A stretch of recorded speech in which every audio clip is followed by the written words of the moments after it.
Welcome learners, তোমাদের সকলকে সুপ্রখান YouTube চ্যানেলে স্বাগত। দেখো, আজকে আমরা আরআরবি, এনটিপিসি, গ্রুপ ডি বা অন্যান্য তোমরা যে কোনো কম্পিটিটিভ পরীক্ষা যেখানে জিকে জিএস আসে, ঠিক আছে, তো সেখানকার জন্যই এই ক্লাসটা খুব গুরুত্বপূর্ণ হবে। আজকে আমরা জিকে জিএস এর প্র্যাকটিস সেট দুই দুই নিয়ে এসেছি, ঠিক আছে। আগের দিন একটা করেছিলাম, আজকে 2 নাম্বার।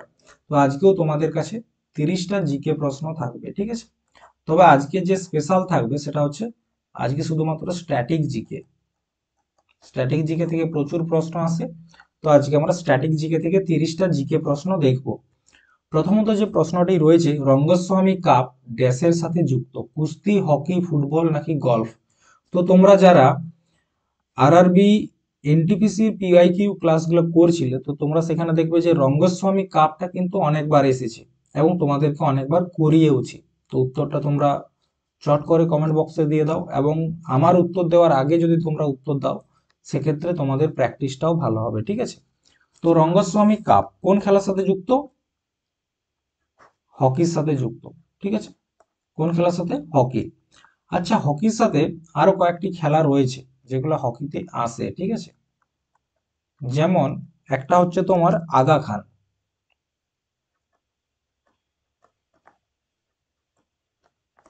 খান ট্রফি। তাছাড়া রয়েছে তোমার ইন্দিরা গান্ধী গোল্ড কাপ। কি রয়েছে? Indira Gandhi gold cup. তাছাড়া রয়েছে তোমার ধ্যানচাঁদ ট্রফি,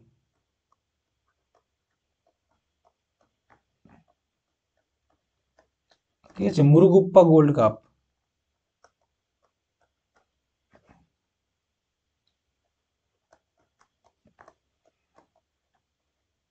এইগুলো হয়ে গেল তোমার হকিতে। আচ্ছা, ফুটবল অনেকবার বলেছি, তাও আরো একবার বলছি। যেমন ফিফা ওয়ার্ল্ড কাপ, এটা ফুটবলের সাথে যুক্ত, ঠিক আছে। তারপর হচ্ছে বিসি রয় ট্রফি,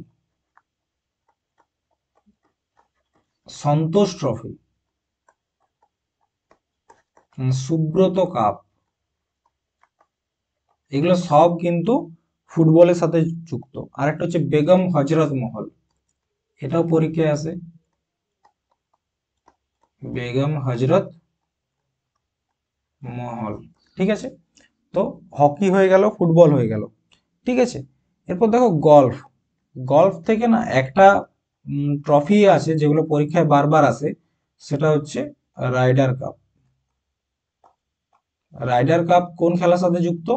এটা হচ্ছে গলফের সাথে যুক্ত। নেক্সট, নিচের মধ্যে কে হরিয়ানা হ্যারিকেন নামে পরিচিত? অজয় জাদেজা, অজয় রাতসা, কপিল দেব নাকি নবাব পতৌদি। ঠিক আছে, হরিয়ানা হ্যারিকেন।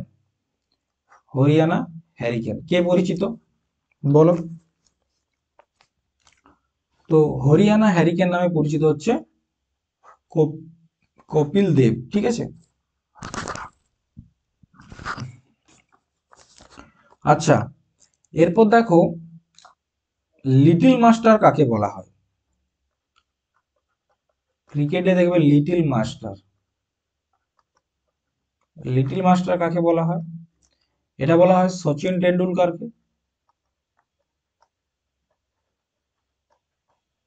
এবং কাকে? সুনীল গাভাস্কার, ঠিক আছে। আচ্ছা, সচিন টেন্ডুলকারের আরো কয়েকটা নাম রয়েছে, যেমন মাস্টার ব্লাস্টার। মাস্টার ব্লাস্টার কাকে বলা হয়? সচিন টেন্ডুলকারকে দ্য গড অফ ক্রিকেট। কাকে বলা হয়? সচিন টেন্ডুলকারকে, ঠিক আছে। এরপর দেখো টার্বেনেটর কাকে বলা হয়? কি বললাম? টার্বেনেটর।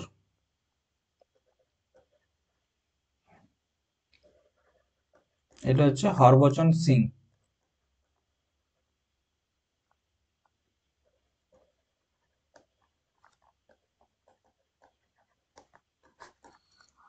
নেক্সট, 2028 সালে গ্রীষ্মকালীন যে অলিম্পিক সেটা কোথায় অনুষ্ঠিত হবে? সিডনি, প্যারিস, লস অ্যাঞ্জেলস নাকি কোপেনহেগেন। তো উত্তরটা দাও তোমরা। 2000, সরি এটা 24 না, 2028, ঠিক আছে। 2028-এর গ্রীষ্মকালীন অলিম্পিক কোথায় হচ্ছে? লস এঞ্জেলসে হবে। ঠিক আছে, নেক্সট, শিব থাপা কোন খেলার সাথে যুক্ত? Shiva Thapa football, boxing, hockey নাকি ভলিবল? তো দেখো শিব থাপা কোন খেলার সাথে যুক্ত? বক্সিং এর সাথে। ঠিক আছে, বক্সিং এর সাথে যুক্ত। এরপর ফুটবলের সাথে কে কে যুক্ত? দেখো ফুটবলের সাথে কে কে যুক্ত আছে? একজন হচ্ছে বাইচুং ভুটিয়া, নাম তোমরা আশা করি শুনেছো, বাইচুং ভুটিয়া। ঠিক আছে, আর কে রয়েছে? সুনীল ছেত্রী,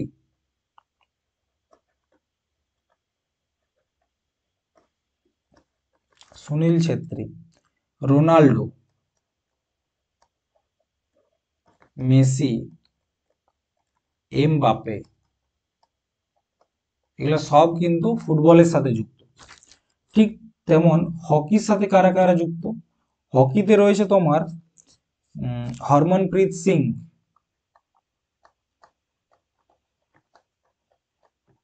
হরমনপ্রীত সিং। ঠিক আছে, তাছাড়া কে রয়েছে? মনপ্রীত সিং, মনপ্রীত সিং। তারপর রয়েছে P R Sreejesh, major Dhyanchand,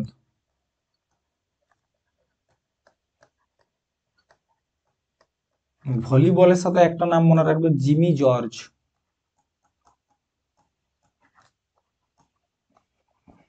Jimmy George. Next, কোন অলিম্পিক গেমসে কর্ণম মল্লেশ্বরী ভারতের প্রথম মহিলা যিনি অলিম্পিক মেডেল জিতেছিলেন?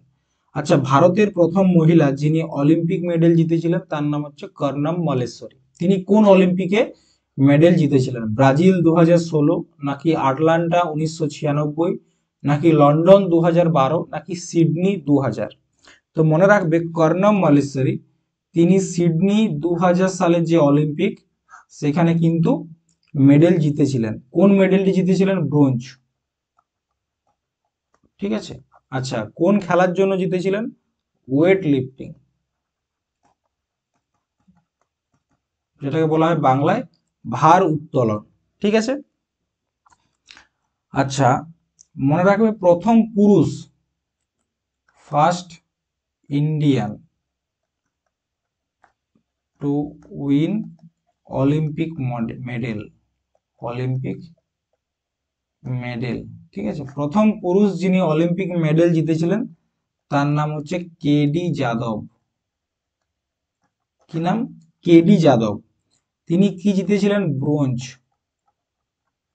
ঠিক আছে, কত সালে? 1952। কোন খেলার জন্য? রেসলিং, কুস্তি। ঠিক আছে, নেক্সট, অর্জুন পুরস্কার যুব বিষয়ক ও ক্রীড়া মন্ত্রক দ্বারা ক্রীড়া এবং গেমসে অসামান্য কৃতিত্বের স্বীকৃতি দেওয়ার জন্য দেওয়া হয়। এটি কত সালে প্রতিষ্ঠিত হয়? কোন পুরস্কার? অর্জুন পুরস্কার। দেখো অর্জুন পুরস্কার কিন্তু খেলার জগতে খুব গুরুত্বপূর্ণ একটি পুরস্কার। ঠিক আছে, ভারতীয়দের ক্ষেত্রে। তো এটি কত সালে প্রতিষ্ঠিত হয়? 1947, 1961, 1969 নাকি 1956? উত্তরটা করো তোমরা। অর্জুন অ্যাওয়ার্ড। ঠিক আছে, 1961-এ এটি প্রতিষ্ঠিত হয়। কবে? 1961। এরপর দেখো 2024 সালে কারা কারা এই অর্জুন পুরস্কার পেয়েছেন? তো দেখো অনেকজন পেয়েছেন, তার মধ্যে যে গুরুত্বপূর্ণ নামগুলি রয়েছে সেগুলো তোমাদেরকে বলছি। যেমন একটা হচ্ছে সরবজোৎ সিং। ঠিক আছে, সরবজোৎ সিং কোন খেলার জন্য? শুটিং, অলিম্পিকে ব্রোঞ্জ পেয়েছে 2024-এ। তারপর হচ্ছে স্বপ্নিল কুশালে।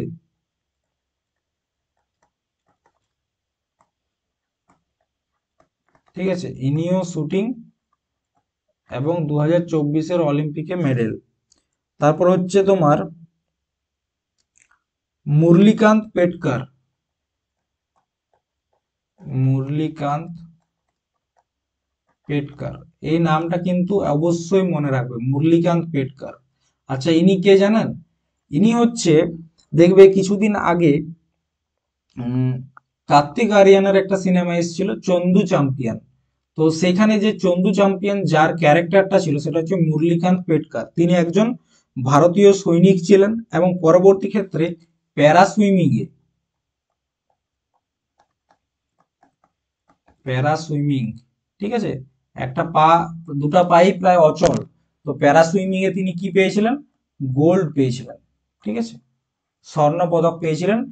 এবং ওই যে সিনেমাটা চন্দু চ্যাম্পিয়ন, সেখানে দেখানো হয়েছিল যে তিনি পুলিশের কাছে কেস করতে গেছেন, কার বিরুদ্ধে? প্রেসিডেন্টের বিরুদ্ধে, যে তাকে কেন অর্জুন পুরস্কার দেওয়া হয়নি, ঠিক আছে। আর কে পেয়েছে? আর পেয়েছে মনু ভাকের,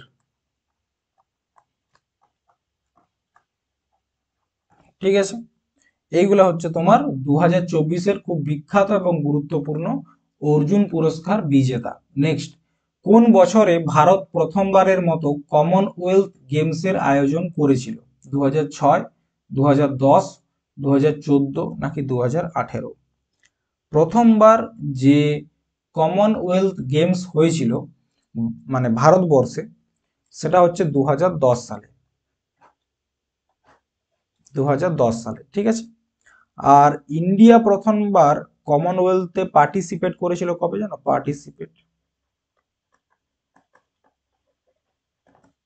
এটা করেছিল তোমার 1934 সালে। আচ্ছা, এই কমনওয়েলথ যে গেমস, এটা কাদের মধ্যে হয় জানো? যারা ব্রিটিশ সরকারের অধীনে ছিল, ব্রিটিশ সরকারের অধীনে যেসব দেশগুলো ছিল, যারা ইংরেজদের উপনিবেশ যে দেশগুলো ছিল, তাদেরকে মিলিয়ে কমনওয়েলথ গেমস আয়োজন করা হয়। নেক্সট, লেগ বাই শব্দটি কোন খেলার সাথে যুক্ত? Leg by, cricket, hockey, badminton নাকি ফুটবল? তো দেখো, লেগ বাই শব্দটি তোমরা পাবে ক্রিকেট খেলার সাথে, ঠিক আছে। ক্রিকেটের সাথে পাবে এলবিডব্লিউ, ঠিক আছে, তারপর ক্যাচ আউট,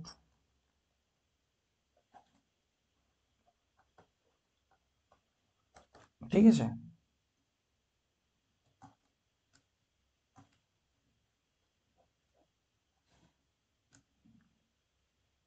তাছাড়াও আরো অনেক শব্দ আছে, তোমরা হয়তো সকলেই জানো।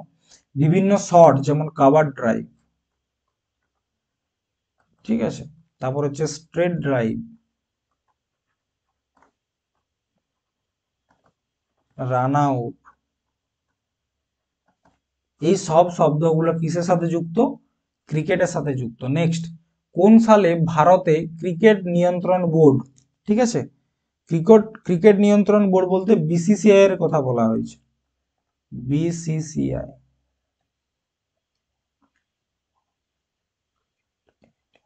সম্পূর্ণ নাম কি?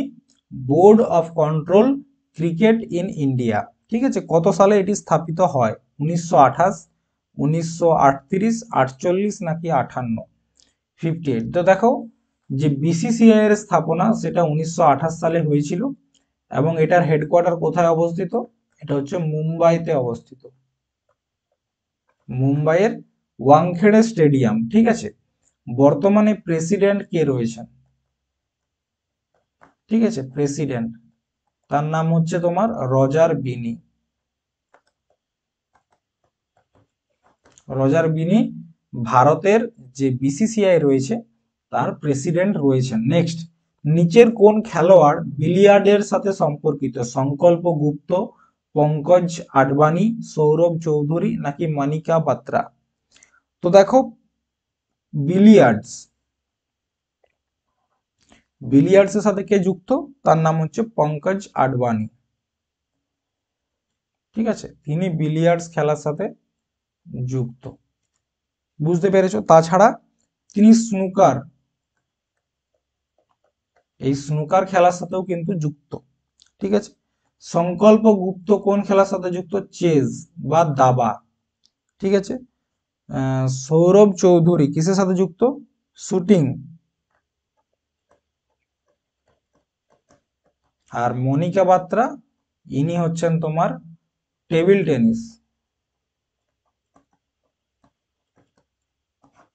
টেনিসের সাথে যুক্ত। নেক্সট, অস্পৃশ্য বা আনটাচেবল উপন্যাসটি কে লিখেছেন?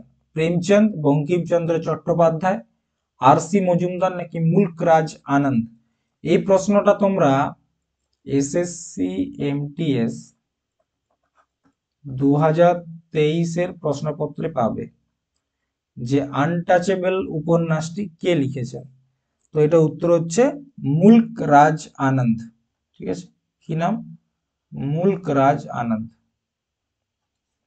এটা হচ্ছে অ্যান্সার। নেক্সট, প্রেমচাঁদ। দেখো, প্রেমচাঁদের লেখা অনেকগুলো গুরুত্বপূর্ণ বই রয়েছে, তার মধ্যে একটা হচ্ছে গোদান। গোদান আরেকটা হচ্ছে দো ব্যালকি কথা, মানে দুটা ষাঁড়ের গল্প বাংলায় বলতে গেলে।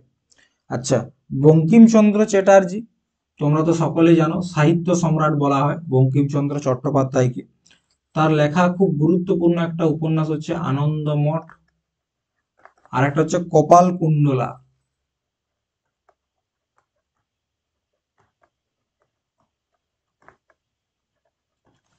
আর আর.সি. মজুমদার, তার লেখা একটি বই হচ্ছে main current of Indian history. Main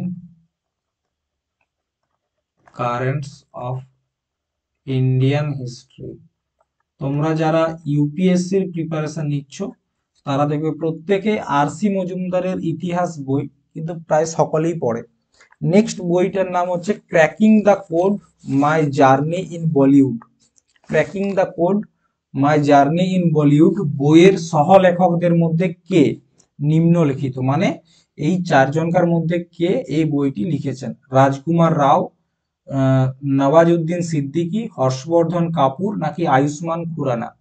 তো cracking the code, my journey in Bollywood, ঠিক আছে, এই বইটা কে লিখেছেন তোমরা একটু তাড়াতাড়ি কমেন্ট বক্সে জানাও দেখি। এটা লিখেছেন তোমার Ayushmann Khurana, cracking the code, ঠিক আছে, আয়ুষ্মান খুরানা। আচ্ছা, এনার সাথে আরেকজন কে লিখেছিলেন বইটার, কি বললাম, সহলেখক, মানে আরো একজন লেখক রয়েছে, তার নাম হচ্ছে তাহিরা কশ্যপ। তাহিরা কশ্যপ, ঠিক আছে। নেক্সট, এস এগেনস্ট অডস শিরোনাম কার আত্মজীবনী? এস এগেনস্ট অডস এই বইটি কার লেখা? মীরাবাই চানু, সাইনা নেহওয়াল, ম্যারি কম নাকি সানিয়া মির্জা? উত্তরটা করো তোমরা।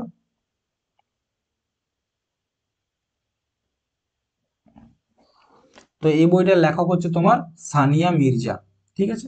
দেখো, একটু করে তোমাদেরকে সময় কেন দিচ্ছি, যাতে তোমরা উত্তরটা কমেন্ট বক্সে জানাতে পারো, ঠিক আছে।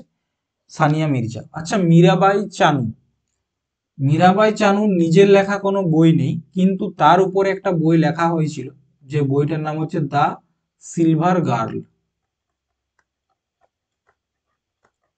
ঠিক আছে। কে লিখেছিলেন? গণেশ মাহাতো। কে লিখেছিলেন? গণেশ কুমার মাহাতো, ঠিক আছে। এরপর দেখো সাইনা নেহওয়াল, তার লেখা বইটার নাম হচ্ছে playing to win. Playing to win. Mary Kom, তার লেখা বইটার নাম কি? Unbreakable. Unbreakable,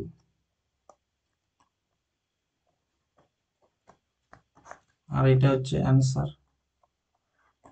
next, the race of my life কে বিখ্যাত ভারতীয় ক্রীড়াবিদের আত্মজীবনী? কার লেখা? কপিল দেব, মিল্খা সিং, সানিয়া মির্জা নাকি Yuvraj Singh? The race of my life, the race of my life. তো দেখো, এটা অপশন দেখেই বোঝা যাচ্ছে এটা কিন্তু মিলখা সিং এর লেখা একটি বই, এবং এটি তার আত্মজীবনী। মিলখা সিংকে কি বলা হয়? ফ্লাইং শিখ, ঠিক আছে, ফ্লাইং শিখ বলা হয়।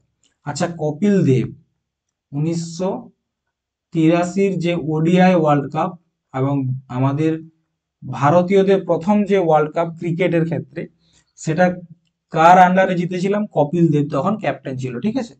তো কপিল দেবের একটা বই রয়েছে যেটা খুব গুরুত্বপূর্ণ, পরীক্ষায় আসে, straight from the heart. Straight from the heart. আচ্ছা, মিলখা সিং তো দেখলে, সানিয়া মির্জা একটু আগে দেখলে, যুবরাজ সিং তার লেখা বইটির নাম the test of my life. The test of my life. Next, Modi government new search of communalism বইটির লেখক কে? এম জে আকবর, সীতারাম ইয়েচুরি, প্রণব মুখোপাধ্যায় নাকি যশবন্ত সিং? তো দেখো, Modi government new search of communalism বইটি লিখেছেন তোমার সীতারাম ইয়েচুরি, ঠিক আছে। আচ্ছা, তোমাদের কাছে আমার একটা প্রশ্ন রয়েছে যে প্রণব মুখোপাধ্যায় ভারতের প্রাক্তন রাষ্ট্রপতি, তার লেখা বইটার নাম কি? একটু কমেন্টে জানাও। নেক্সট, ভারতে প্রতি বছর জাতীয় ভোক্তা অধিকার বা কনজিউমার রাইট ডে কবে পালন করা হয়? 15ই মার্চ, 24শে ডিসেম্বর, 24শে নভেম্বর নাকি 2nd অক্টোবর? তো কনজিউমার রাইট ডে বা জাতীয় ভোক্তা অধিকার, কনজিউমার কারা? যারা গ্রাহক, ঠিক আছে। তো এই দিনটি কবে পালন করা হয়? 15ই মার্চ। বোঝা গেছে? আচ্ছা, 2nd অক্টোবর কি? আমরা জানি মহাত্মা গান্ধীর জন্মদিন,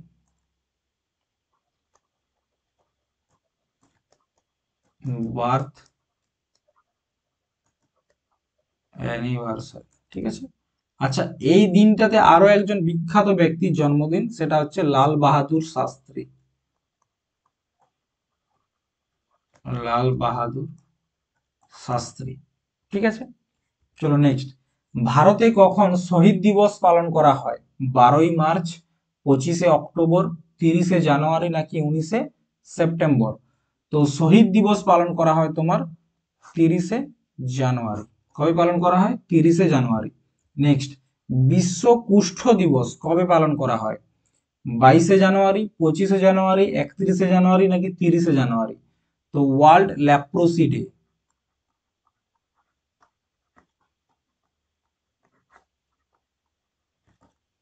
কবে পালন করা হয়? 30শে জানুয়ারি, ঠিক আছে। নেক্সট, বিশ্ব পরিবেশ দিবস কবে পালন করা হয়? তোমরা আশা করি সকলেই জানো, সেটা হচ্ছে 5ই জুন, ঠিক আছে। জাতীয় যুব দিবস কবে পালন করা হয়? 12ই জানুয়ারি, ঠিক আছে। আচ্ছা, 2025-এ এটার আয়োজন করেছিল কে? উড়িষ্যা। এবং এটার থিম কি ছিল? প্রশ্ন আসবে। তো থিমটা হচ্ছে তোমার youth for a sustainable future. Youth for a sustainable future, ঠিক আছে। Shaping the nation, shaping the nation with resilience and responsibility, with resilience and responsibility. এইটা হচ্ছে কি 2025-এর যে জাতীয় যুব দিবস হয়েছে সেদিনকার থিম, ঠিক আছে, বা এই বছরের থিম। নেক্সট, নিচের কোনটি ঐক্যবদ্ধ জাতির বা ইউনাইটেড নেশনের দাপ্তরিক ভাষা নয়? আরবিক, ইংরেজি, চাইনিজ নাকি জাপানিজ?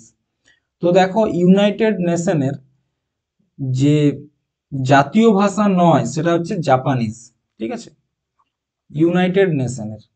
তো ইউনাইটেড নেশনের যে জাতীয় ভাষা, তার আগে দেখো, এই যে ইউনাইটেড নেশন বা জাতিসংঘ যাকে বলা হয়, এটার স্থাপনা কবে হয়? এটার স্থাপনা হচ্ছে তোমার 24শে অক্টোবর 1945। হেডকোয়ার্টার কোথায় অবস্থিত? নিউ ইয়র্ক, ঠিক আছে। তো এই ইউনাইটেড নেশনের যে ভাষা কটি রয়েছে, অফিসিয়াল ল্যাঙ্গুয়েজ কটি রয়েছে? 6টি।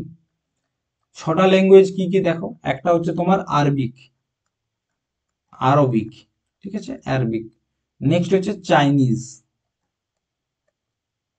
আর কি রয়েছে? ইংলিশ। আর কি রয়েছে? ফ্রেঞ্চ। আচ্ছা, আর কি রয়েছে? রাশিয়ান। আর একটা হচ্ছে তোমার স্প্যানিশ। তো এই যে ছটা ভাষা, এইটা হচ্ছে তোমার ইউনাইটেড নেশনের অফিসিয়াল ল্যাঙ্গুয়েজ। ঠিক আছে, পরবর্তী প্রশ্ন, ইউনাইটেড নেশনের সিকিউরিটি কাউন্সিল 10 জন নন পার্মানেন্ট সদস্য নিয়ে গঠিত এবং তাদের মেয়াদ কতদিন? 5 বছর, 4 বছর, 3 বছর নাকি 2 বছর? তো দেখো, যে ইউনাইটেড নেশন রয়েছে, ইউনাইটেড নেশন, তার যেমন ছটা ভাষা তেমনি ছটা অঙ্গও রয়েছে। ঠিক আছে, মানে ছটা ভাগ রয়েছে। তার মধ্যে একটা হচ্ছে ইউএন সিকিউরিটি কাউন্সিল। ঠিক আছে, তো এই ইউএন সিকিউরিটি কাউন্সিলে টোটাল 15 জন মেম্বার থাকে। কতজন? 15 জন। আচ্ছা, এটা একটু,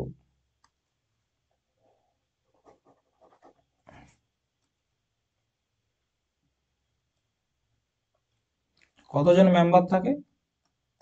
15 জন। এটাকে আবার দুভাগে ভাগ করা হয়। 5 জন হচ্ছে পার্মানেন্ট, আর 10 জন হচ্ছে নন পার্মানেন্ট। 10 জন মানে কি? 10টা দেশ। আর 5 জন মানে 5টা দেশ, মনে রাখবে। তো 5টা যে মেম্বার রয়েছে পার্মানেন্ট, সেগুলো হচ্ছে কে কে? একটা হচ্ছে ইউএসএ, আমেরিকা। একটা হচ্ছে তোমার ইংল্যান্ড, ফ্রান্স, রাশিয়া আর চায়না। কটা হলো? 1 2 3 4 5। আর 10টা নন পার্মানেন্ট যারা থাকে তাদের মেয়াদ থাকে 2 বছরের জন্য। কতদিন?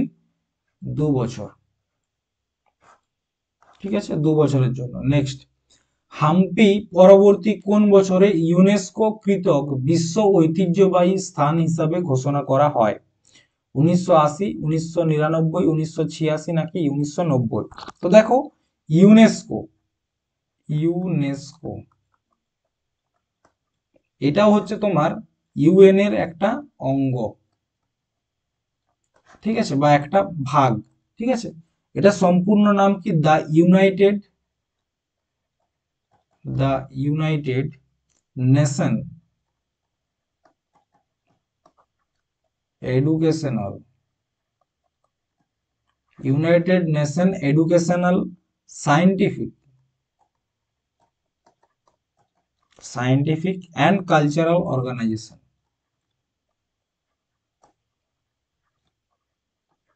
ঠিক আছে, এরা কি করে? এরা বিভিন্ন দেশের যে ঐতিহ্যবাহী স্থানগুলো রয়েছে সেগুলোকে মার্ক করে বা আইডেন্টিফাই করে বা সেগুলোকে নোট করে রাখে এবং সেগুলোকে রক্ষা করার ব্যবস্থা করে। এটার হেডকোয়ার্টার, এটা স্থাপিত হয়েছিল তোমার 1945 সালে। হেডকোয়ার্টার কোথায়? হেডকোয়ার্টার হচ্ছে প্যারিস। দেখো, তো তার মধ্যে ভারতে যে ইউনেস্কো ওয়ার্ল্ড হেরিটেজ সাইট গুলো রয়েছে তার মধ্যে একটা হচ্ছে হাম্পি। এবং হাম্পি হচ্ছে কি? বিজয়নগর যে হাম্পি। ঠিক আছে, তো বিজয়নগর সাম্রাজ্যের লাস্ট যে রাজধানী ছিল সেটা ছিল হাম্পি। এবং 1986 সালে হাম্পিকে ইউনেস্কোর ওয়ার্ল্ড হেরিটেজ সাইটে যুক্ত করা হয়। এবং 2024-এ যে লেটেস্ট ভারতীয় জায়গা সেটা হচ্ছে তোমার আসামের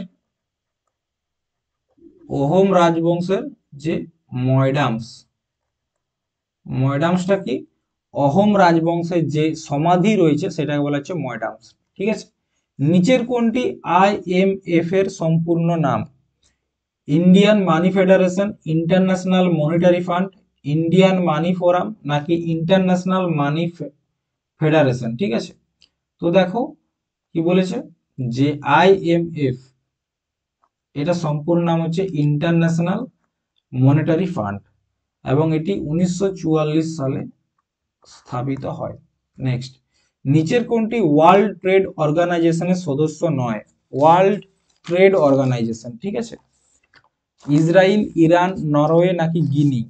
তো দেখো, ওয়ার্ল্ড ট্রেড অর্গানাইজেশনের সদস্য নয় হচ্ছে ইরান। ঠিক আছে, এই যে ওয়ার্ল্ড ট্রেড অর্গানাইজেশন, এটার স্থাপিত হয় কবে বলো? 1995। হেডকোয়ার্টার কোথায় অবস্থিত? জেনিভা। ঠিক আছে, এটার আগে কি নাম ছিল জানো? জিএটিটি। জিএটিটি, যেটা সম্পূর্ণ নাম ছিল দা জেনারেল, দাটা না লাগালেও হয়, general agreement on tariff and trade and trade. ঠিক আছে। আচ্ছা, এখানে দেখো নরওয়ে। নরওয়ে ডাব্লিউটিওর বা ওয়ার্ল্ড ট্রেড অর্গানাইজেশনের 1995 থেকে সদস্য। গিনি হচ্ছে তোমার 1995 থেকে, এবং ইসরায়েল হচ্ছে 1962 থেকে, যখন এটার নাম ছিল জিএটিটি, তখন থেকে কিন্তু ডাব্লিউটিওর সদস্য। নেক্সট, কোন বছর আফগানিস্তান সার্কে যোগ দেয়? 2005, 6, 7 নাকি 8? ঠিক আছে, তো অ্যান্সারটা হচ্ছে 2007। ঠিক আছে, 2007-এ যোগ দিয়েছে। তবে কয়েকটা জিনিস এখানে মনে রাখো, সার্ক যার সম্পূর্ণ নাম হচ্ছে south Asian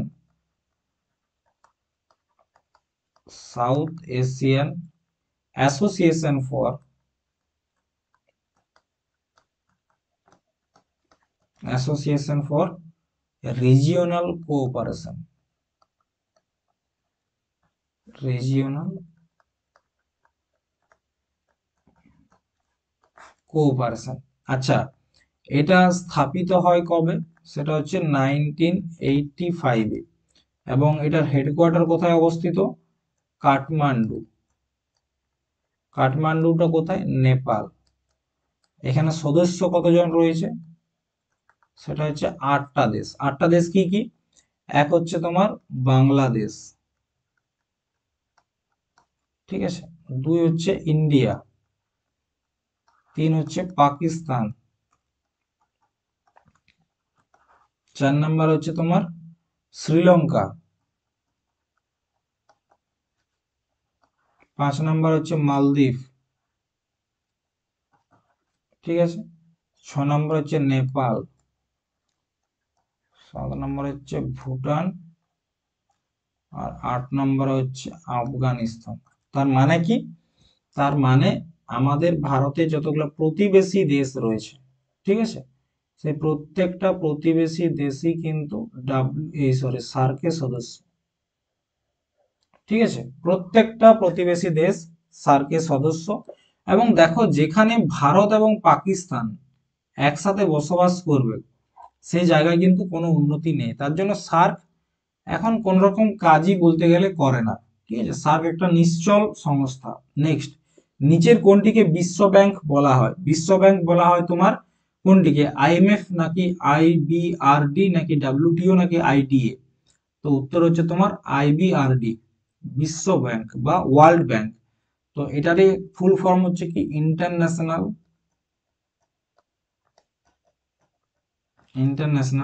bank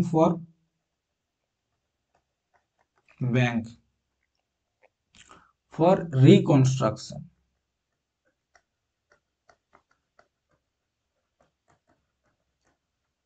and development. Next, বিশ্ব অঙ্কন অধিকার বা বিশেষ অঙ্কন অধিকার বা special drawing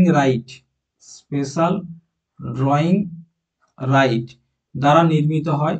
IBRD, ADB, IMF নাকি ডাব্লিউটিও?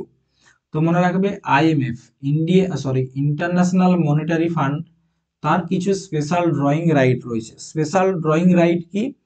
মানে টোটাল যে 5টা কারেন্সি রয়েছে তাদেরকে স্পেশাল ড্রয়িং রাইট দেওয়া হয়। একটা হচ্ছে তোমার ডলার, একটা হচ্ছে তোমার ইউরো, একটা হচ্ছে পাউন্ড, একটা হচ্ছে তোমার ইয়েন, আর একটা হচ্ছে তোমার রেমেনবি বা ইউয়ান। তো দেখো, পাউন্ড হচ্ছে তোমার ইউকের একটা কারেন্সি, ইয়েন হচ্ছে তোমার জাপানের কারেন্সি, আর রেমেনবি হচ্ছে তোমার চায়নার কারেন্সি। এইগুলোকে স্পেশাল ড্রয়িং রাইট দেওয়া হয়েছে। নেক্সট, গনগোর হলো একটি ভারতীয় উৎসব যা প্রধানত ড্যাশতে উদযাপিত হয়। কোথায় গনগোর ফেস্টিভ্যাল? রাজস্থান, হিমাচল প্রদেশ, ত্রিপুরা নাকি অরুণাচল প্রদেশ? তোমরা জানো এটা? রাজস্থানে। নেক্সট, তেলেঙ্গানায় কোন ধর্মীয় উৎসব পিরলা পান্ডুগা নামে পরিচিত? নবরোগ উৎসব, মহরম, খ্রিস্টমাস নাকি ঈদ উল ফিতর? কি বলা হয়েছে? পিরলা পান্ডুগা কোন উৎসবটি পরিচিত? সেটা হচ্ছে মহরম। ঠিক আছে।